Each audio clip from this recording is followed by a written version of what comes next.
avec le stockage de diverses petites choses, qui deviennent inévitablement soudainement nécessaires sur la route, Citroën s'en sort mal. Bien sûr, il existe une boîte à gants, mais cela ne résout pas le problème et il est gênant pour le conducteur d'y monter constamment, surtout lorsqu'il conduit. Le même porte-gobelet, de petit diamètre, maximum pour une canette de cola, est extrêmement mal situé, au centre à côté de la poignée de changement de vitesse, et le panneau central pend au-dessus.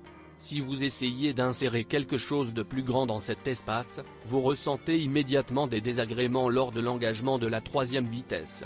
Il n'y a pas de rétroéclairage dans les visières, ce qui n'est pas encourageant, surtout lorsqu'une femme insatisfaite est assise sur le siège passager et qu'elle a besoin de se repoudrer le nez. Le coffre est excessivement énorme, bien que chacun puisse le choisir, mais même ici, il y a quelques incidents, notamment d'énormes charnières du couvercle du coffre. Il consomme juste beaucoup d'espace. Le fonctionnement des ressorts de limitation lors de l'ouverture du coffre laisse également insatisfait. En raison de sa taille impressionnante, lorsqu'il est ouvert dans une position intermédiaire, vous pouvez être touché au cou ou à la tête, car le couvercle n'est pas fixé dans cette plage d'ouverture. Il ne faut pas faire confiance à un enfant pour apporter quelque chose du coffre à bagages, il peut simplement l'absorber. J'ai juste envie de crier, les enfants, ne montez pas dans le coffre. Moi-même. Les places arrière sont spacieuses, on peut y installer un siège enfant sans trop de difficultés et il y a aussi beaucoup de place pour les adultes.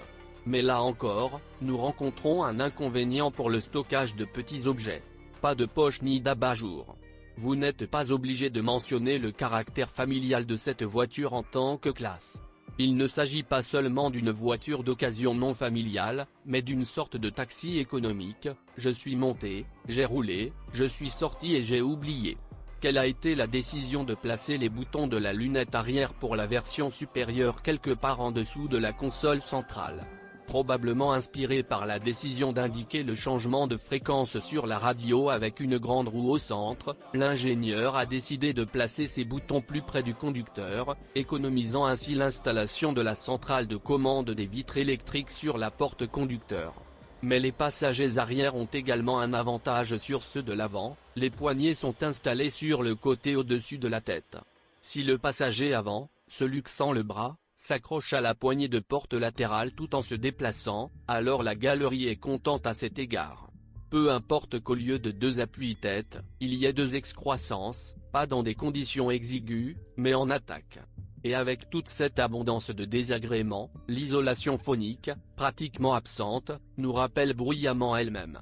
Bravo Élysée. En principe, pour un espace aussi immense, le poêle et le climatiseur ne posent pas de problème de fonctionnement, mais il existe des caractéristiques de fonctionnement désagréables. La puissance manque un peu et, en montant dans une voiture froide, on a immédiatement envie d'allumer les sièges chauffants, le cas échéant, mais ce n'est pas le cas.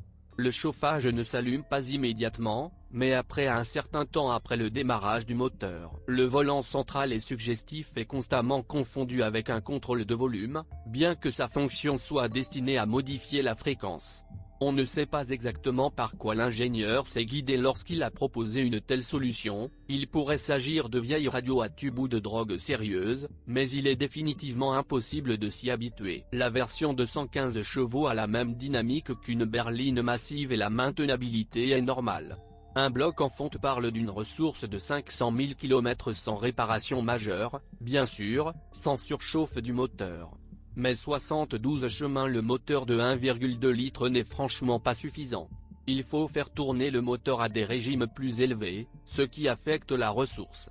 Cela vaut la peine d'y penser lors du choix de ce moteur à des fins d'économie de carburant. Le trajet n'est pas fiable. Les pannes fréquentes sont les roulements de support, qui devront être remplacés quelque part après 15 000 à 20 000 km, et les roulements de roues, remplacés après 20 à 25 000 km. De plus, la faible garde au sol, adaptée à la Russie, posera des problèmes lors de la conduite sur asphalte.